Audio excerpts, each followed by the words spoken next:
Muy buenas tardes, mis estimados colegas e interesados de la psicología forense en especial. Nuevamente para mí es un gusto compartir temas respectivos a la psicología forense, que son materia vigente en las expectativas de nuestro ejercicio profesional. Hoy día tenemos la revisión de los indicadores clínicos en la detección de la psicología forense del abuso sexual infantil. Este tema lo traigo a colación porque es evidente que una de las primeras discusiones en términos curatorios es los enfoques clínicos de los colegas. Y los enfoques clínicos no son, hoy en día ya demostradamente, ya hace una década, argumentos sólidos para probar en juicio lo que signifique una prueba. Y por ello es importante destacar la bibliografía reciente que habla de estos ámbitos funcionados en la medida que hay una distancia significativa entre lo que es la prueba eficaz, las asistencias clínicas secuenciales. Hay diferencia de lo que significa actuar en una sala jugada, donde los contextos siendo parecidos o hasta equivalentes implican interferencias de variables extrañas y hasta inductoras, manipuladoras, lo cual puede tranquilamente desvirtuar lo que la psicología clínica en sí ha aportado. Por eso es importante.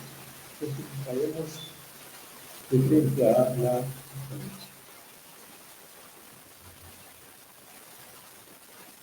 Bien, estamos acá en esta temática que requiere de una compleja evidencia clínica que ya la justicia en estos casos ha revisado muchos científicos que vienen revisando la materia. Vamos a revisar estas limitaciones de la aplicación de los indicadores clínicos. Y obviamente cuestionando la validez y fiabilidad de estos métodos. Y esto tiene que ver en algo fundamental. Los operadores de la justicia, los magistrados, los jueces, los fiscales, tienen títulos de ciencia en el sistema probatorio judicial, es decir, utilizan métodos de filtraje de la rigurosidad científica de un peritaje.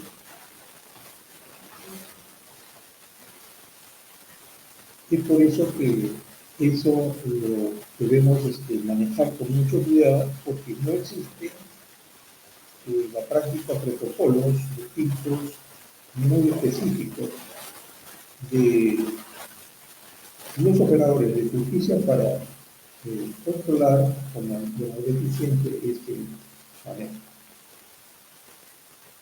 ¿Y cómo es esto, no? Evidentemente, tiene que partir de que la actuación probatoria tiene que ser revisada exhaustivamente y no teniendo más que los factores convencionales, la jurisprudencia, sirven de mucho sobremanera para encontrar estos filtros, que no existe un patrón, existe jurisprudencia para invertirla en el derecho.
Bien, continuamos. Decía que los sistemas y protocolos para efectos del filtro es obviamente la jurisprudencia nacional e internacional. Y en este caso tenemos que las decisiones judiciales basadas en informes psicológicos y en un análisis crítico evidentemente va a dar falsos positivos y eh, generar pues, un perjuicio enorme a la sociedad si es que esto no resulta ser un trabajo riguroso en ese ámbito. Por eso es importante que se tomen medidas al respecto. Respecto a los informes periciales, tenemos también la validez de estos indicadores clínicos utilizados en contextos sanitarios para ser traspolados al ámbito de la psicología forense. El concepto de daño psíquico o el daño psicológico también es un tema que está en revisión permanente y que en la práctica no es un esquema aún todavía muy bien medido, en virtud de que los cortes transversales que hacemos de la evaluación del caso, la paciente o en todo caso el peritado, no resulta técnicamente pertinente en cuanto a una mayor valoración del aspecto longitudinal de su biografía. Y digo ello porque evidentemente las informaciones son verbales, probablemente cercanas a la realidad, pero no necesariamente corroboradas, contrastadas con fuentes fidedignas de esta calidad de vivencias dañosas, traumáticas previas, y mucho menos en razón de que evidentemente hay una situación de alto riesgo. Cuando alguien está enfrentado, evidentemente va a disimular, a mostrarse lo mejor y no mostrar lo que realmente es. Lo teórico subyacente y otros indicadores. La rigurosidad de estos estudios sobre las consecuencias psicológicas en el abuso sexual infantil. Vamos a mostrar en alguna medida estos errores. Por ejemplo,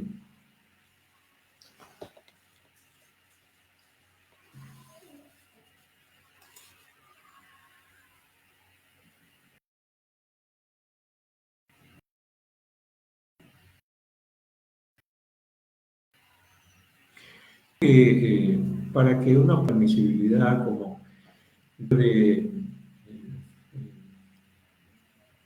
conducencia, pertinencia y utilidad, que son los criterios que el derecho establece para que se fundamente la admisibilidad de una prueba, no considera en ello y la jurisprudencia ha establecido hoy en día, ¿no?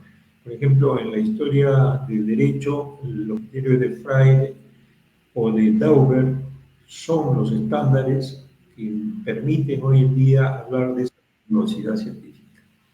Freire, en el año 23, cuando establece el desestimar el sistema de la prueba de la veracidad de un testimonio de manera fisiológica. Estamos hablando del detector de mentiras.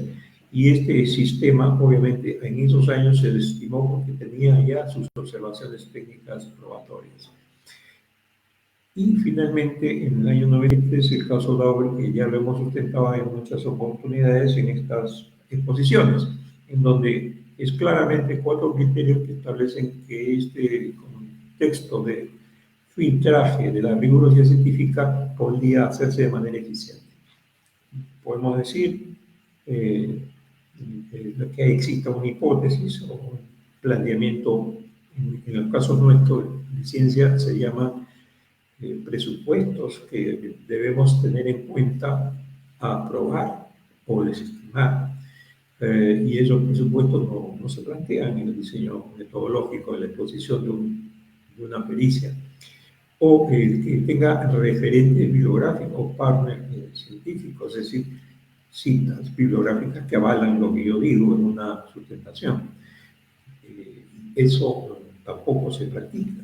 O que en todo caso los instrumentos sean diseñados explícitamente para los fenómenos probatorios que planteamos, es decir, la certeza científica que conocemos los psicólogos como instrumentos estándares o estandarizados en las pruebas no están a veces en esos rangos esperados. Hoy en día la opinión sobre lo subjetivo de las pruebas predictivas tienen un peso cuestionable y por ello la mezcla de lo predictivo y lo psicométrico o estandarizado es inevitable. No podría tomarse en cuenta un sistema probatorio si solo se basa en pruebas subjetivas o predictivas. Y asimismo, todo lo que se concluya, el aporte propio del experto en esa audiencia, ese juicio oral, tiene que tener claramente una postura que esté avalada por la comunidad científica. Es decir, la comunidad científica, hablamos de las bibliografías que hablan sobre cómo probar, cómo demostrar y qué bibliografía existe al respecto. Estos criterios son importantes, porque obviamente no solo la evidencia física es suficiente, sino la credibilidad de los testigos es fundamental. Y en los casos de las imputaciones, como es en los niños, es uno de los temas mucho más controversiales, mucho más delicados, mucho más sutiles, dado la demostración de la relatividad de los criterios clínicos en la prueba judicial. Y de eso vamos a hablar a continuación.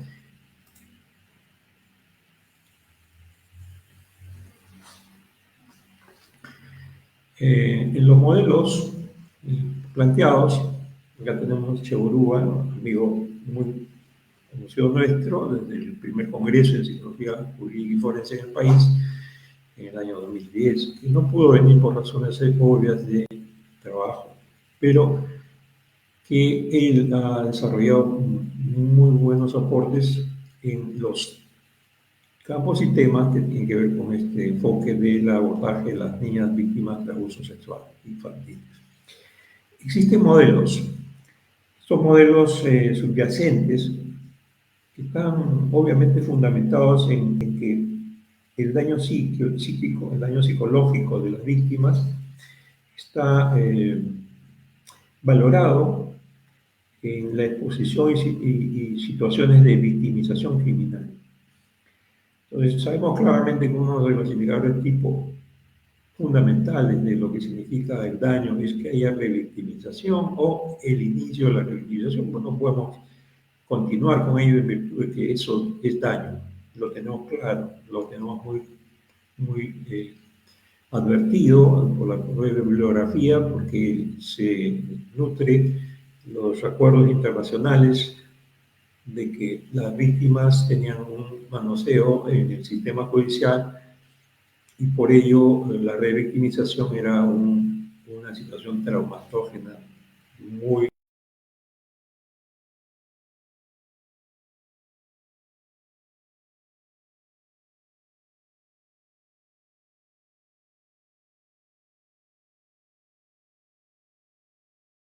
ha generado pues un enfoque en el que puede tener algo de certeza jurídica, pero bajo los patrones del enfoque clínico tenemos que entender que hay que identificar que esto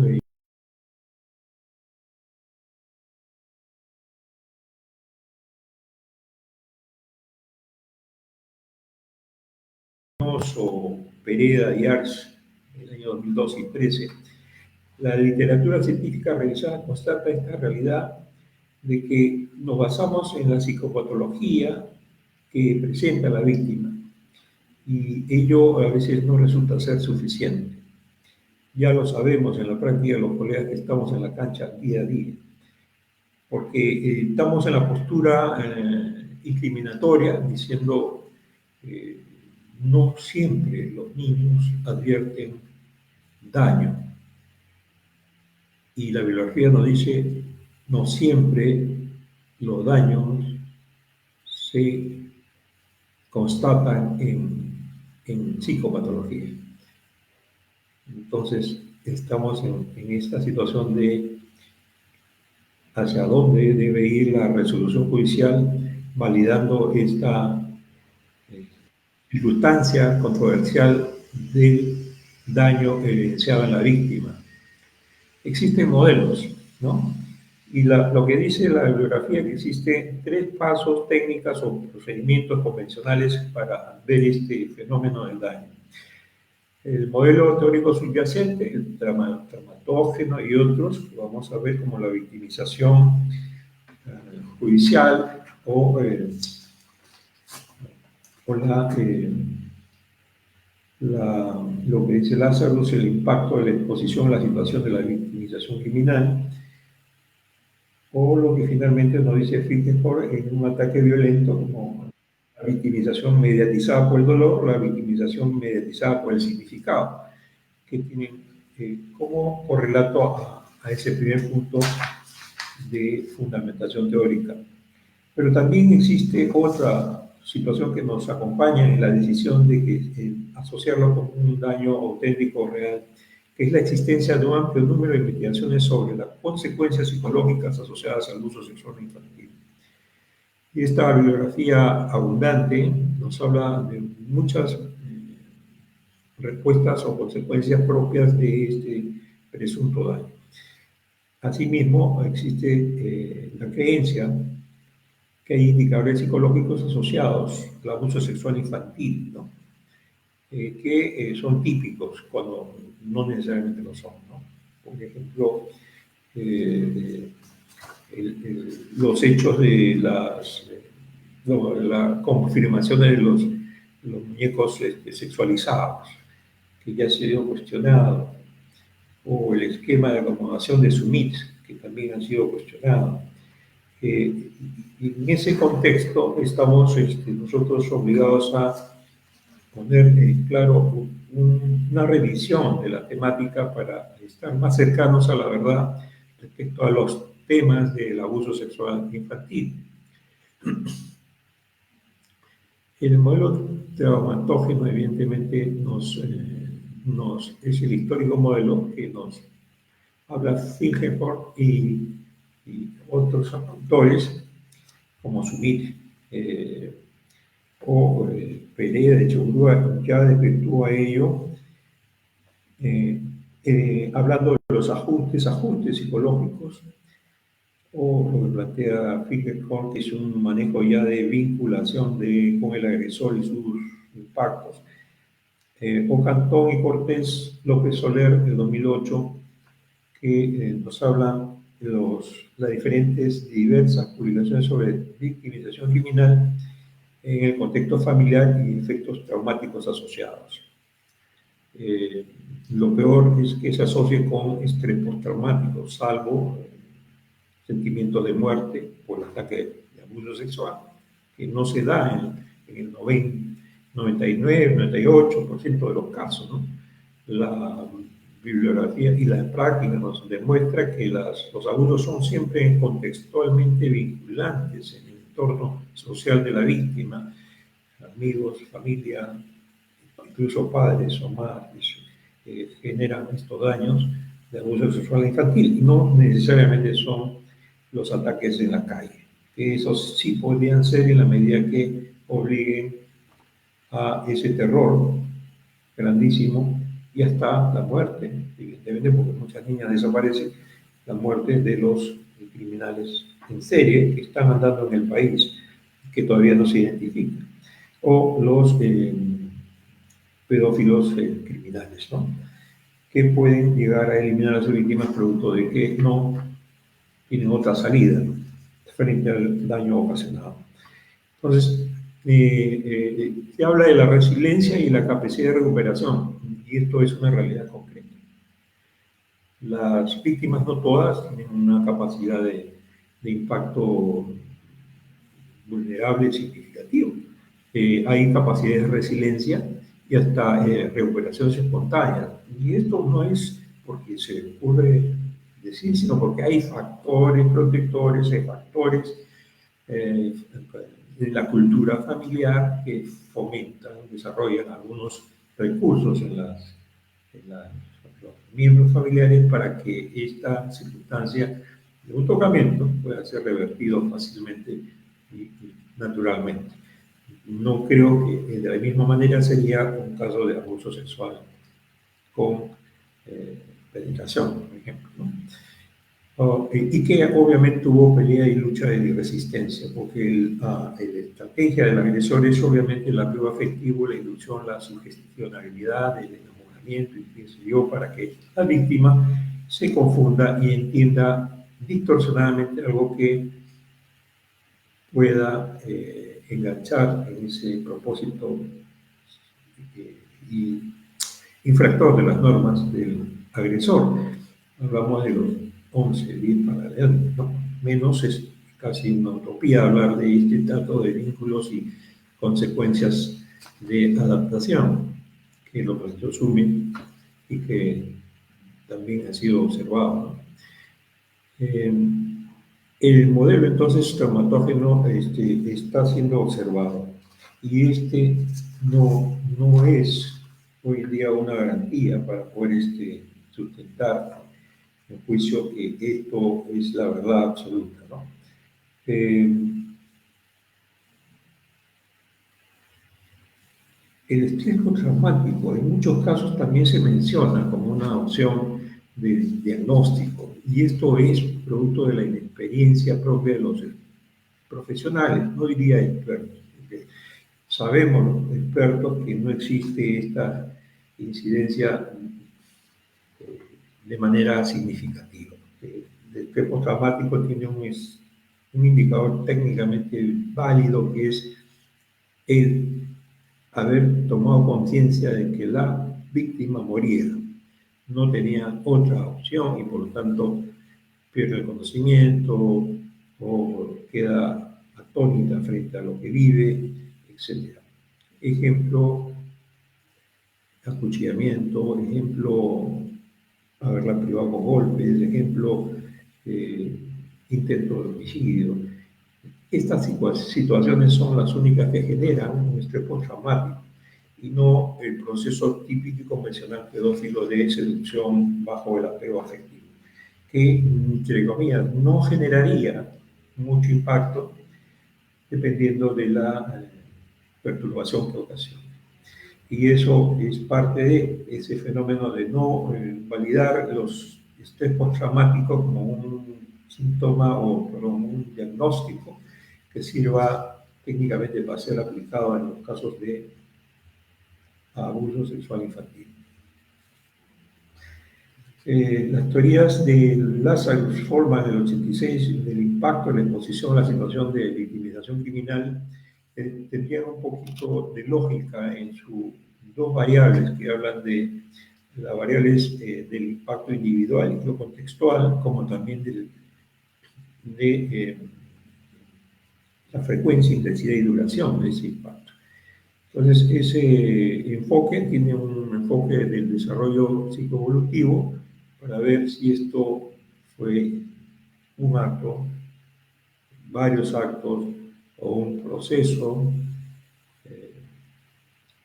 de dependencia y de sumisión sustantiva. Las tres fórmulas tendrían una variación y probablemente un fenómeno psíquico distinto, lo cual, si no se tiene clara la información, si no se brinda la información tal cual es, obviamente podemos tener también errores en la interpretación propia del fenómeno psicológico de la víctima. Por otra parte, el proceso de esa valoración de esa experiencia es generalmente valorado por el dolor y el significado que nos habla Fichte-Hahn. El dolor, obviamente, producto del impacto de alguien de la calle, causa más dolor y por lo tanto es un trauma más probable. a diferencia del fenómeno del significado, que esto es una connotación propia, a veces no de la propia víctima cuando esta es menor de 7 años, sino cuando es esta una expresión de daño en los familiares. Que así como un terremoto asusta a un niño cuando no lo conoce, porque ve a su familia llorando, es lo mismo que sucede en el acto traumático familiar de la identificación y significado de lo que le han hecho. Tocamientos, morbosidades, qué sé yo, van a significar en la víctima, obviamente, un impacto inusitado para la familia, pero de repente no consciente para un menor de 7 años, o de menos años, ¿no? Estamos hablando de 6 para abajo.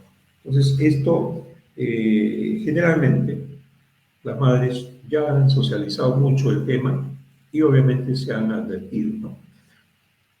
Pero cuando hay un vínculo de ascendencia importante, de influencia importante, obviamente va a ser perjudicial por la accesibilidad hacia la víctima de la agresión. Y esto es un fenómeno que va a impactar, confundir y trastocar valores en el menor.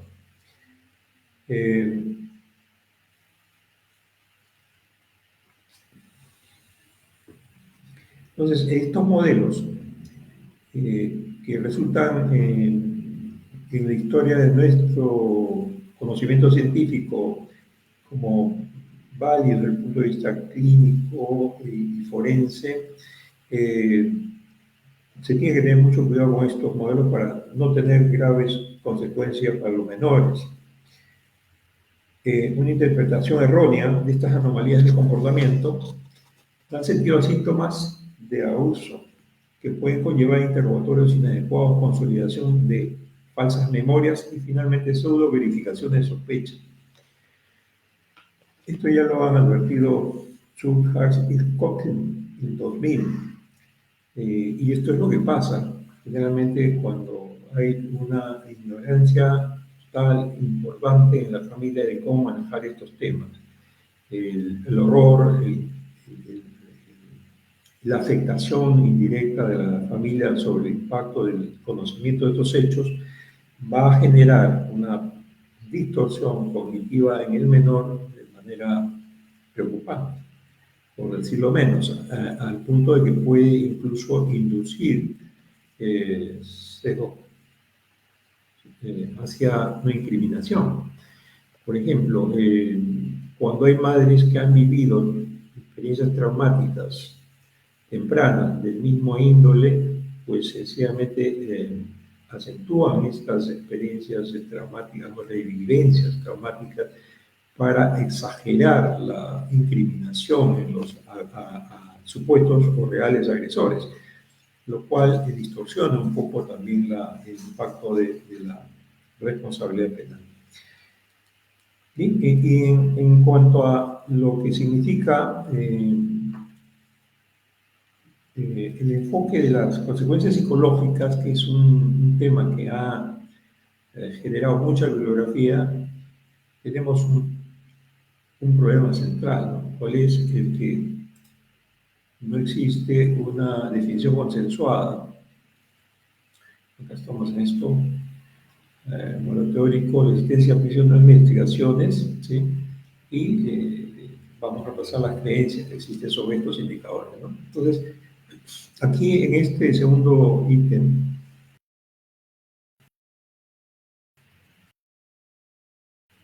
no existe una definición consensual de victimización consolidado en la bibliografía.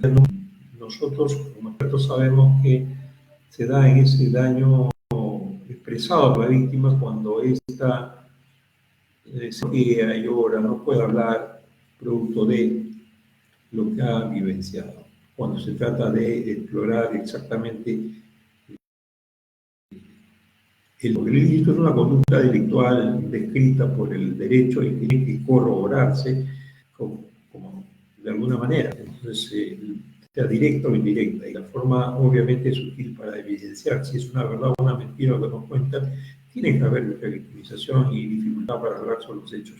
a pesar de que algunos casos no tengan esa revictimización y puedan hablar de repente en alguna medida con facilidad, nos resulta poco creíble que sea absolutamente insensible alguien que haya pasado una experiencia traumatógena, entre comillas, o impactante respecto a un acto contra su libertad sexual o identidad o desarrollo psicosexual y que lo hable con absoluta confianza y espontaneidad. Lo cual no diría que esta no es una verdad. Pero esta conceptualización que tengo en la práctica no está pues estandarizada, no está establecida como un estándar.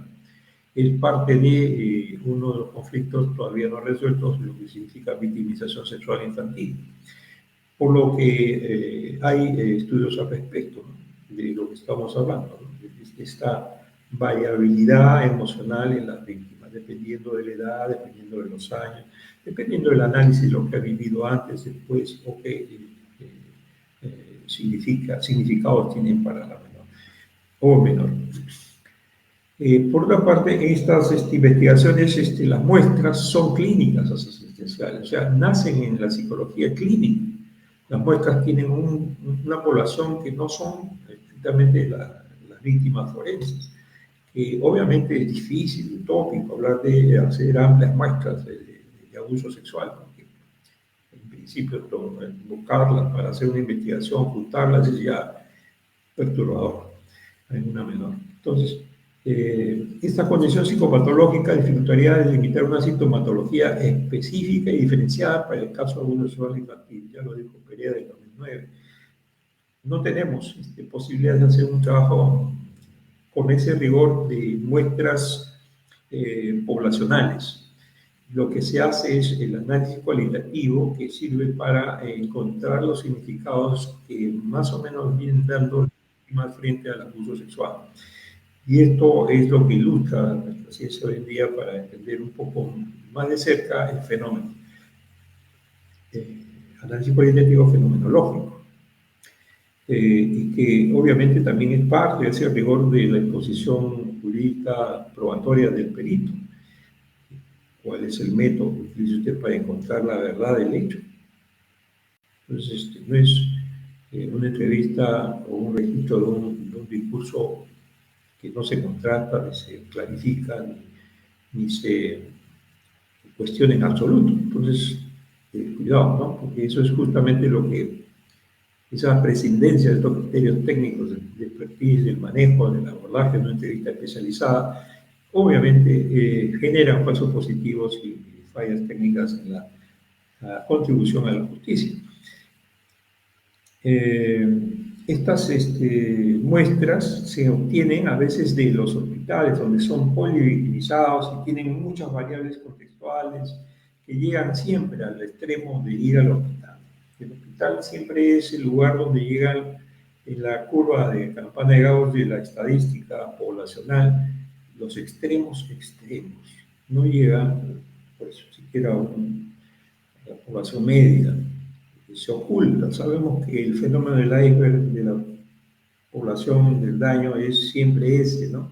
Hay un pico que sí es visible, pero al interior no, de lo que hay mucha masa que probablemente no denuncie, la familia no colabore y tape lo que sucede al interior de una familia. Los colegios, también dicho sea de paso, también es un tema de reto profesional, que exista colaboración de los colegas y no omisión de los colegas frente a las evidencias de algunos indicadores de daño psicosexual. No hay una permeabilidad porque evidentemente causa una obligación jurídica del colega que asuma esa responsabilidad, y lo cual no ayuda, lo cual genera conflictos porque hay temores, desconocimiento a ponerse enfrente del sistema sin tener ningún respaldo en absoluto. Es decir, una asesoría jurídica, un asesor, un abogado para que contribuya a esa denuncia, lo cual es falla del sistema para poder hacer bien el derecho probatorio. La recogida de datos, hay técnicas y técnicas, muchas que se han desarrollado como la cámara Gesell, que tienen una matriz originaria en el concepto criminológico del modus operandi o intercriminis del derecho, cómo hace el agresor para llegar a hacer esto que se llama la violación.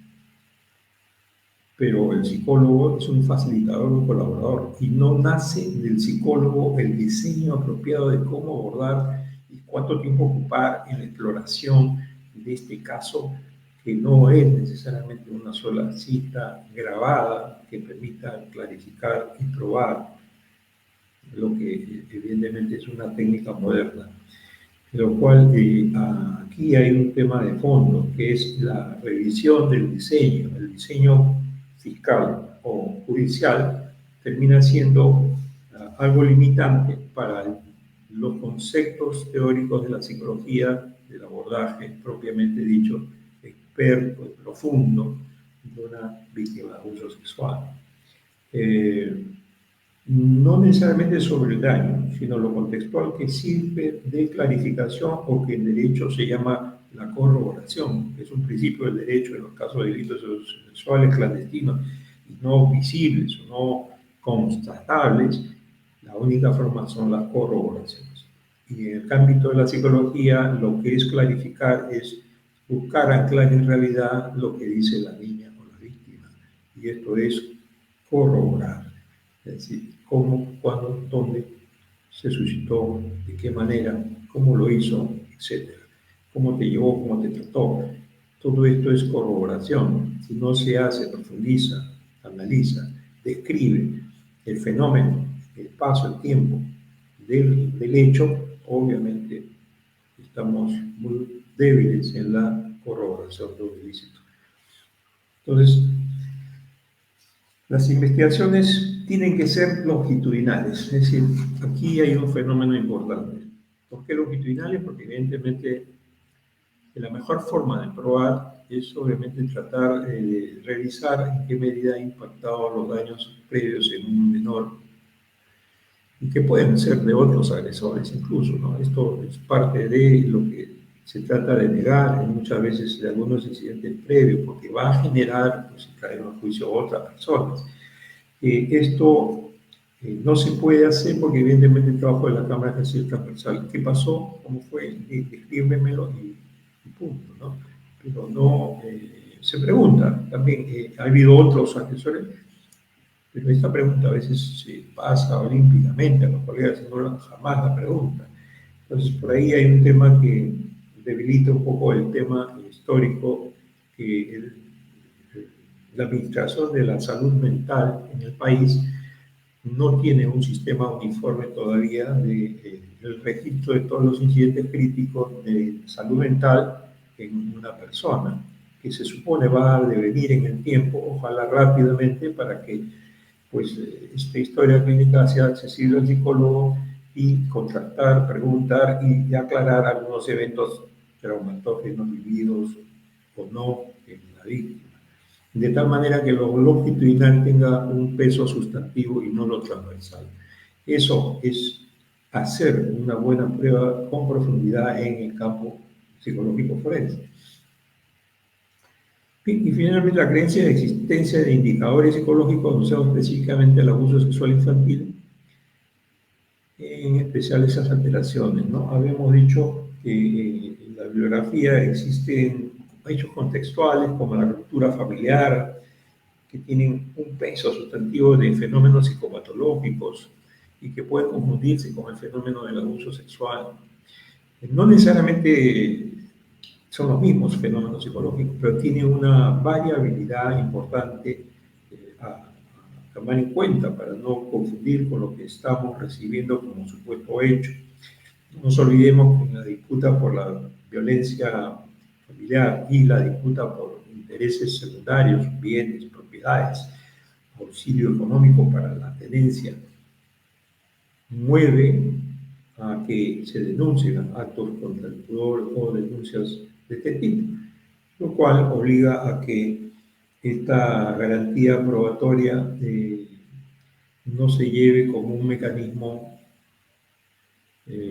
psicopático de interés secundario de alguna de las partes para tener una ventaja sustantiva. Entonces, sin embargo, los indicadores clínicos también no son necesariamente tanto válidos. Por ejemplo, eh, tenemos que tomarlos en cuenta, estas observaciones técnicas que habla la bibliografía, pero también no negarlas, ¿no? Ojo, no negarlas en el sentido siguiente, que hay indicadores claros de la evolución psicológica, como el interés autoerótico de un niño de 3 a 6 años, que puede interpretarse como que lo han tocado, que lo han anunciado, el niño por eso está así, y hacemos una distorsión cognitiva de algo que es muy natural. O eh, estas evidencias que aparentemente pudieran ser interpretadas como de abuso sexual infantil, hay que tomarlas con pinzas, porque si bien es cierto, esta conducta es impropia, pero ya cuando estas son escandalizables, cuando este niño se juega de manera pública en el colegio de esta manera o ataca de esta manera a otro niño, esto ya es modelamiento de conducta. Y ejemplo, una familia con un homosexual que tenga un trato homosexual con un amigo visitante, el niño puede entender que eso es un juego cuando realmente es una distorsión estrictamente de modelamiento de conducta por los familiares directos. Y podemos pensar que lo violaron, por eso está así, y esto no es realmente así. Todas estas variables contextuales son importantes tomarlas en cuenta para evitar estas distorsiones en la opinión. Como también lo que dice la propia histórica bibliografía, ¿no? Que es parte de la vida de los primeros años, esta exploración de la placentera de los niños, de los genitales, que es muy natural cuando es muy temprana la edad. Esto es muy natural. Sin embargo, para madres que hayan vivido alguna experiencia preocupante en el orden sexual puede llamar a una confusión, una distorsión, un error de interpretación. Entonces, la presencia y ausencia de desajustes psicológicos en el menor por sí mismos y fuera de una valoración integral de toda información disponible puede confirmar o descartar la existencia de abuso sexual. Esto es una cita de Seto y Lumière del año 2000. Lamentablemente a veces los hallazgos científicos se toman como algo interesante, importante, pero empiezan a adquirir vigencia luego de los años. Ya han pasado 24 años, no, perdón, 14 años de que Seto y Lumière afirmara esto, ¿no? Que existe una relatividad en la conceptualización del daño en los niños y hay que tener cuidado sobre ello. Hay que hacer un examen integral, muy cuidadoso y delicado, que el sistema no ha diseñado aún todavía con el mejor propósito obtenido como la cámara GESI. Sin embargo, es importante tenerlo en cuenta.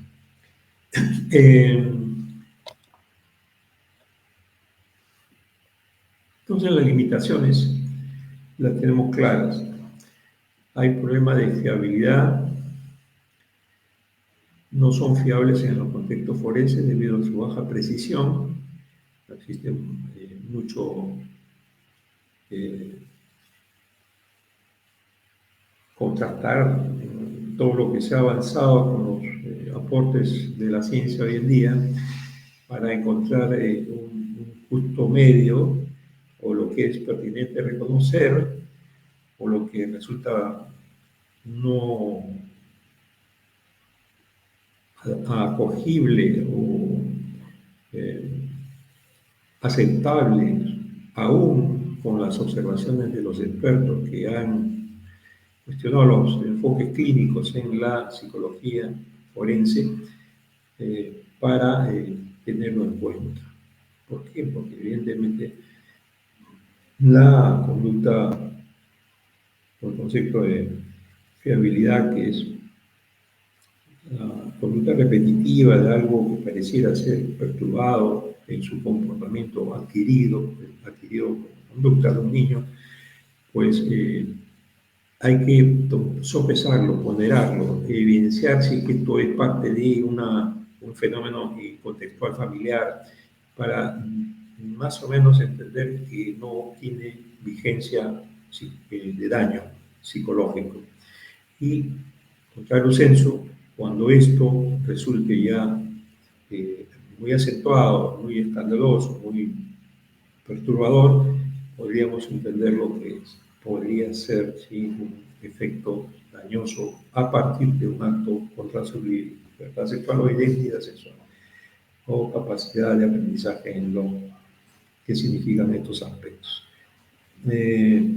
La metodología, la validez en estos métodos se refiere a la capacidad de medir lo que se pretende medir. Entonces, cuando nosotros utilizamos diseños psicométricos o observación de conducta o test proyectivos, tenemos que orientarnos justamente a demostrar lo que se supone los indicios que apuntan a ser las razones válidas de la imputación.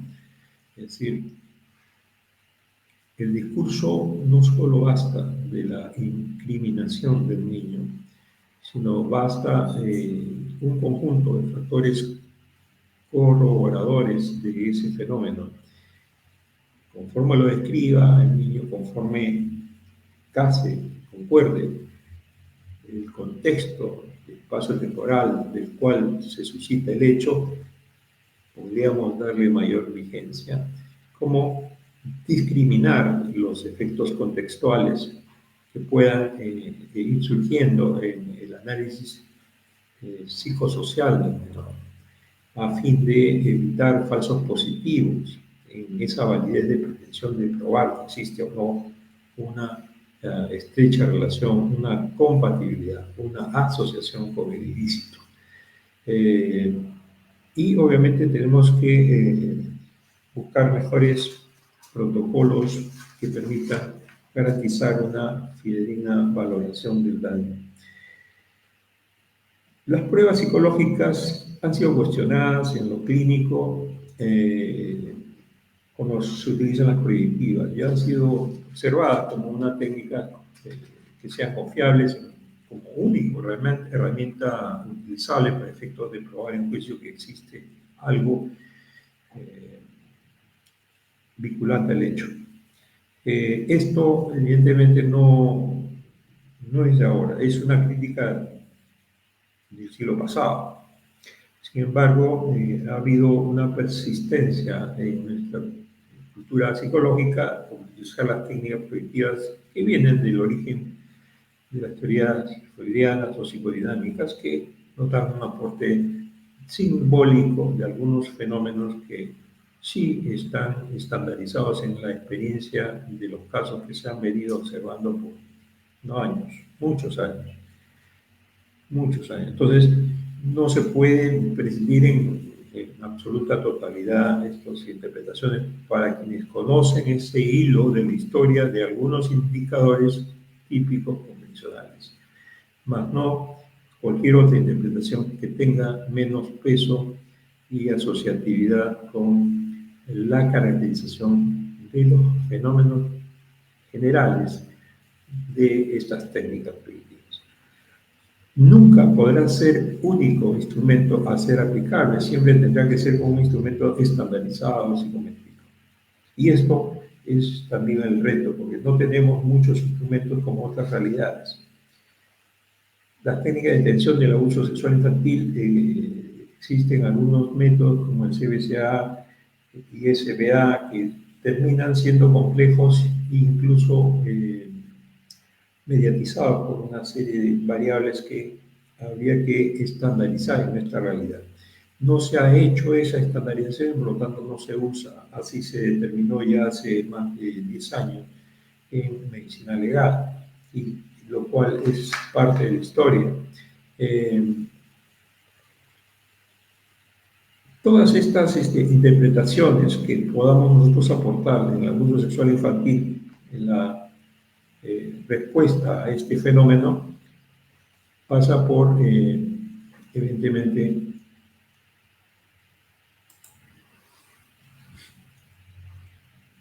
¿Cómo mejorar esta evaluación? Debemos mejorar los protocolos. He dicho que es necesario revisar un poco el propósito de la Cámara GESEL en cuanto al enfoque psicológico actual, el enfoque psicológico que permite estandarizar un método más de mejor filtro de esta realidad. Es necesario que estos protocolos consideren estas particularidades del abuso sexual infantil, que no están todavía tomados en cuenta.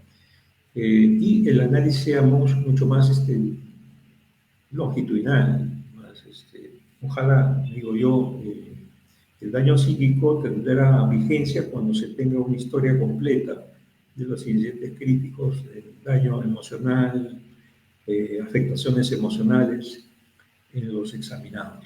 Mientras no podemos todavía hablar de esa vulnerabilidad, en qué medida ha funcionado, en qué medida puede distorsionar el hallazgo que nos toca evaluar, en qué medida hay una concausa, que el derecho lo llama una patología dual, perdón, patología concurrente, o que la medicina lo llama patología dual, ¿no? La psicología también. Entonces, estas dobles, triples patologías hay que comprenderlas y cómo estas pueden estar afectando, distorsionando las exactas mediciones psicológicas.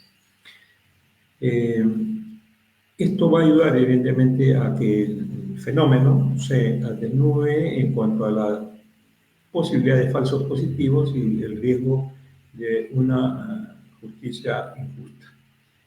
Tiene que ser una justicia equitativa que realmente se potencie en cuanto a la prueba y que los estándares sea el criterio de rigor de esta modalidad, tanto para los científicos forenses como para los propios juristas que ya están revisando estos estándares.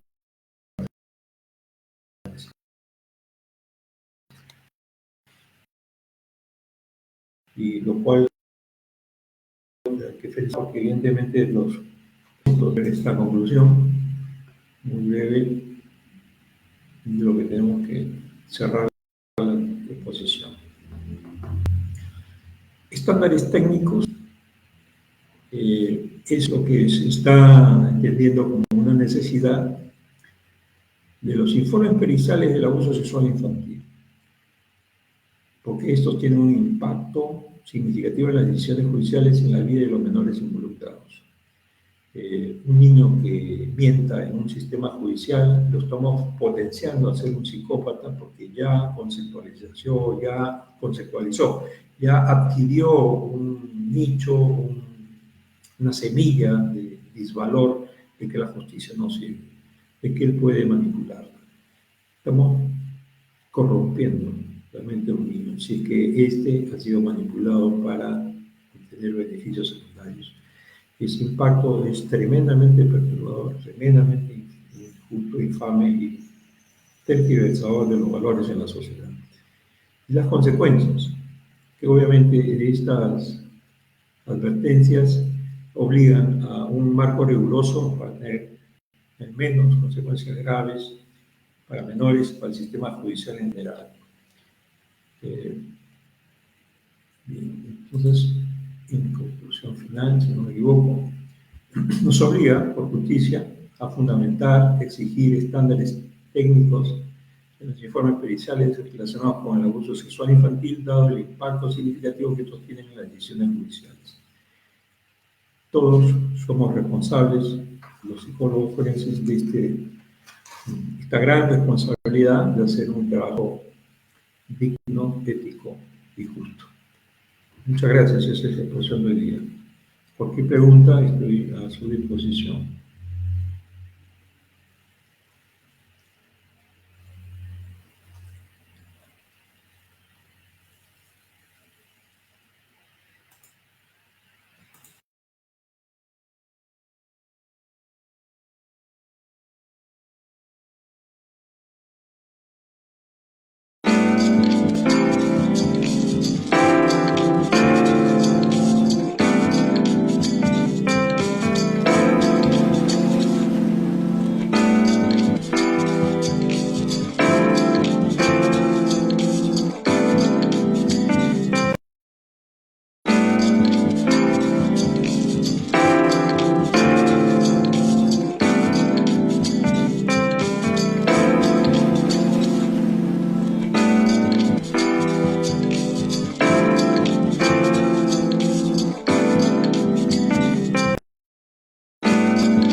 Bien, estamos nuevamente para resolver algunas preguntas que sean pertinentes para el análisis de los puestos ahí.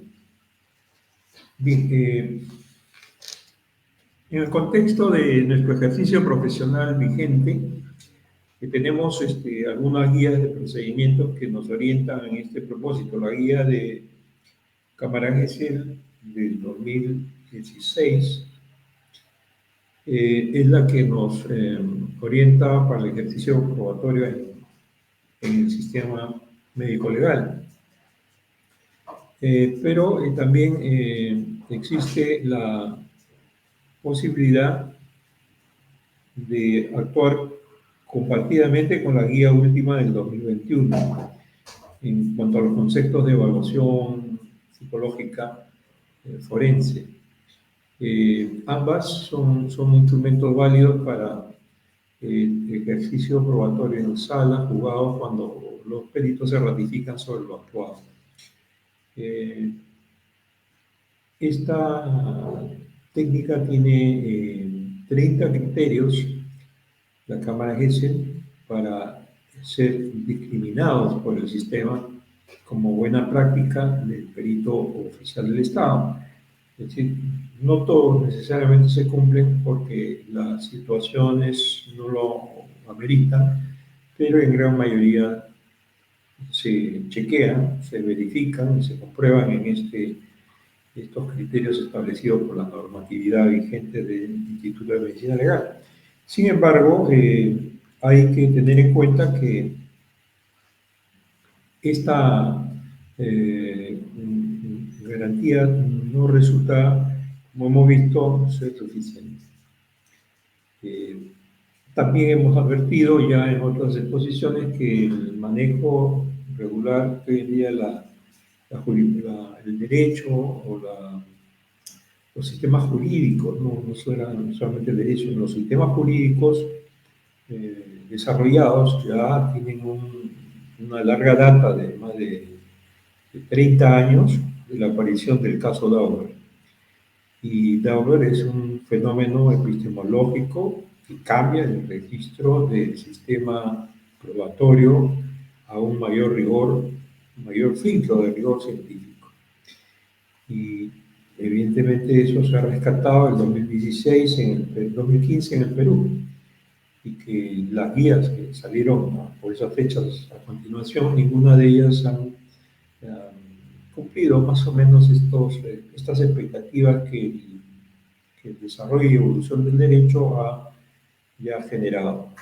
Se espera que esta exigencia de rigor científico sea cada vez más eficiente, los operadores tomen más formación al respecto de lo que significa estos filtrajes, lo que establece Daubert en su normatividad, o lo que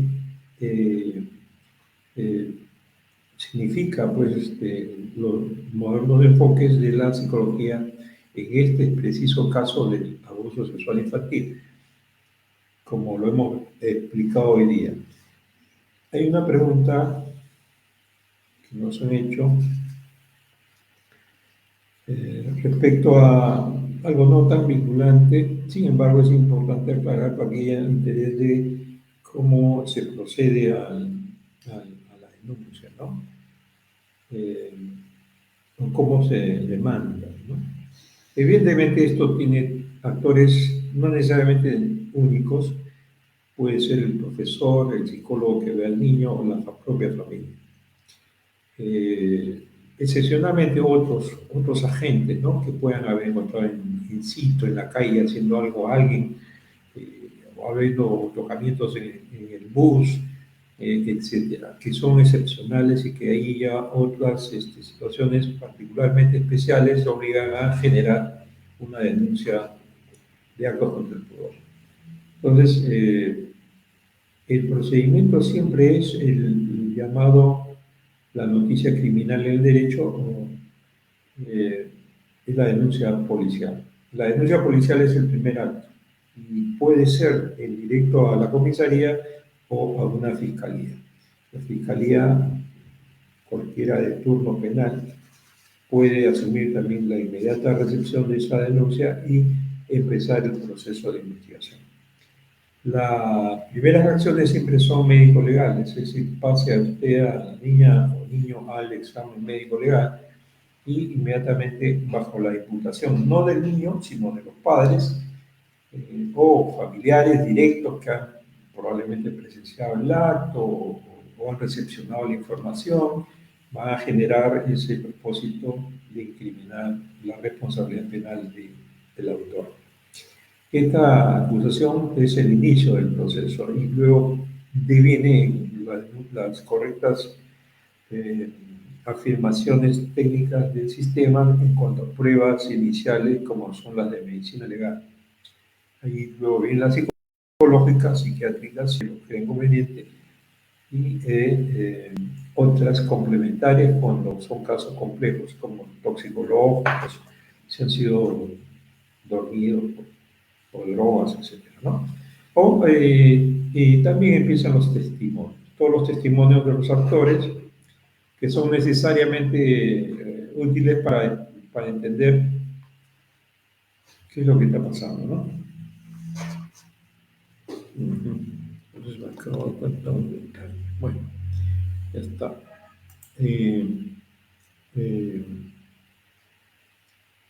Espérense un ratito.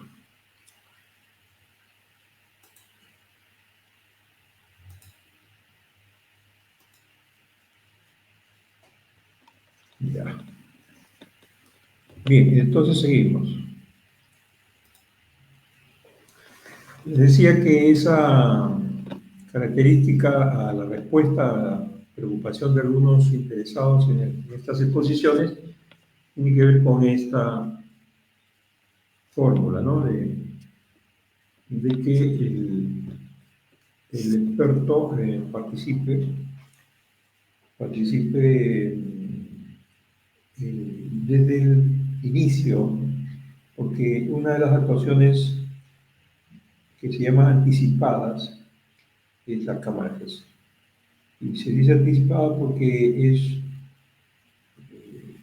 una excepción única por razones de no revictimización y de cuidado de la salud psicológica, de la seguridad psicológica integral de la víctima, el adelantar lo que significa el juicio a un acto central llamado cámara GES.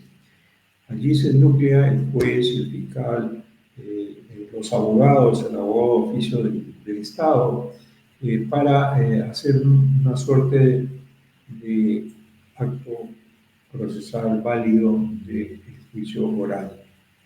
Allí intervienen los abogados para preguntar a la víctima lo que vivió, lo que pasó, no directamente, sino indirectamente por intermedio del psicólogo o psicóloga que interviene.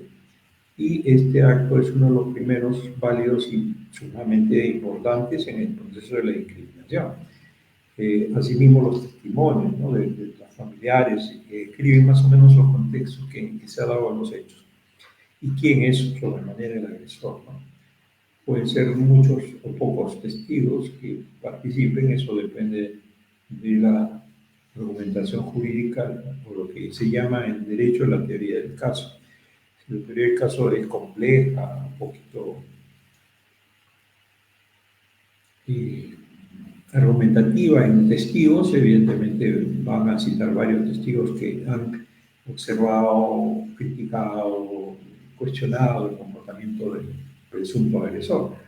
Entonces esto va a enriquecer la teoría que postula la Fiscalía, principalmente porque la víctima la defiende el Estado porque el derecho tutela derechos fundamentales, como esto es la indemnidad sexual de las niñas o niños, y que va a ejercer bajo el imperio de la ley penal, en este caso, aquellos que le impliquen.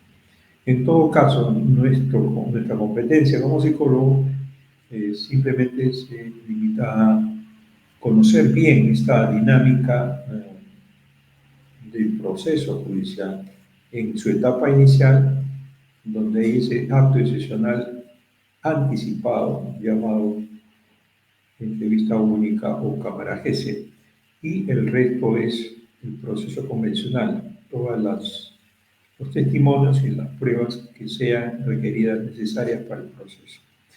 Finalmente pasa a la etapa intermedia, donde se filtra lo que va a ser discutido. Si es que el fiscal acusa, si es que no lo ve conveniente, también puede sobreseer, se llama, no significa que se terminó el proceso, sino que va a suspenderse porque no hay suficientes pruebas hasta que aparezcan otras nuevas informaciones que en este caso lo puedan reabrir y en consecuencia iniciar la etapa final. El fiscal acusa y pasa a la segunda etapa, que es ese filtro de qué es lo que se va a discutir en el juicio oral, y en el juicio oral empieza lo que significa el proceso de probar en juicio.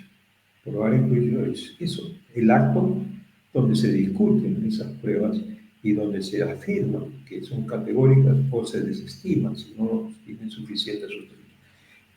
Y en esa labor nosotros, los psicólogos, es allí donde tenemos la posibilidad, evidentemente, de mostrar nuestras competencias y rigores científicos.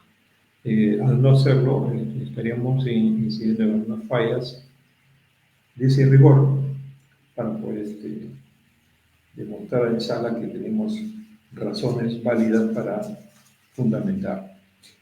Muy bien, esa sería la respuesta a la pregunta del interesado que has consultado. Sin embargo, podríamos también presumir algunas preguntas convencionales como cómo esta información de la psicología clínica es materia controversial en los juicios orales, la discusión de la ratificación de los debates periciales. Evidentemente hay una postura a veces rígida de los colegas en el sustento de que se apegan a lo que dice este criterio relativo, ¿no? De que es un niño, ¿no? Es un niño y por lo tanto no es necesariamente desdeñable la acusación del menor. Es decir, podemos incurrir en un falso positivo si nos apegamos a un criterio tan hoy día controversial respecto a que lo que dice el niño es suficiente. El niño que describe una situación que está en medio, por ejemplo, de la disputa de la tenencia, que está en medio en la discusión de bienes gananciales de una pareja de esposos separados, el niño que está en medio de una madre disoluta que tiene parejas eventuales y que no hacen más que poner a riesgo a sus hijos, el tocamiento y todas estas cosas. O el niño que sencillamente tuvo otras experiencias previas y que son familiares y que son inducidas a que no lo acuse al familiar. Y tiene que buscar a alguien responsable. Entonces, cuidado, ¿no? Porque eso significa revisar el expediente. Eso significa tener claro el horizonte de todas las pruebas. Si no se tiene claro ese horizonte de todas las pruebas, podemos creernos con razón legítima y válida para decir, yo apelo a lo discursado por el niño como suficiente, lo cual es un falso positivo, en muchos casos bajo estas condiciones, lo cual hay que tener en cuenta porque evidentemente estamos no construyendo lo que sino fallando en nuestro rol probatorio. Esto lo pongo con consideración porque es el debate cotidiano, la discusión cotidiana. Aún así, nosotros no podemos decir que tenemos la certeza plena de lo que pueda decir un niño. Tanto el que defiende al agresor como el que defiende a la víctima. Tenemos que ser muy cautos en cuanto a sustentar lo que signifique una incriminación. lo que se vincule con una incriminación. Las conclusiones, a veces que algunos colegas inexpertos asocian es incompatible con el abuso sexual o incriminan directamente al agresor, que es parte de la inexperiencia de un perito y que obviamente no es ética.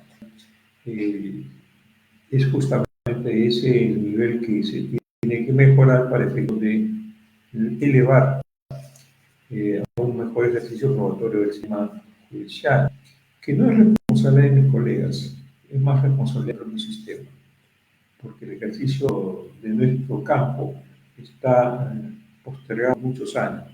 No existe jefatura, no existe política nacional, no existe supervisión, no existe auditoría. Bueno, hoy día hablan de una auditoría que hacen los propios colegas ordenados por las autoridades para que respalden a sus colegas en la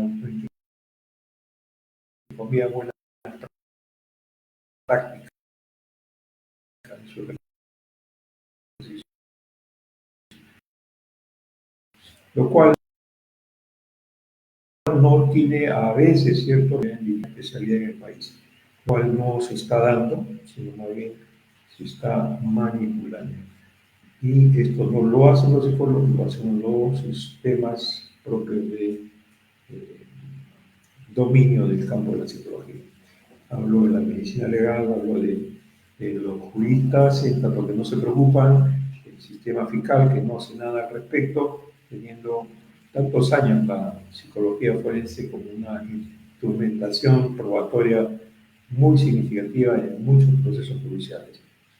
Esta crítica es necesaria para efectos de mejorar lo que hoy día digo como anécdota del fenómeno probatorio, pero que tiene sus bemoles en la estructuración del sistema, en la responsabilidad de los actores del sistema y que no están tomando plena conciencia de la mala práctica en su direccionamiento de las ciencias forenses. Muy bien, creo que con eso daremos por terminado lo dicho. Les agradezco. Eso es todo. Muy buenas tardes. Hasta la próxima. Nos vemos el próximo miércoles a esta misma hora. O probablemente vamos a ver algún análisis de los resultados a fin de repente variar el horario que nos permita una mejor audiencia. Gracias. Muy buenas noches.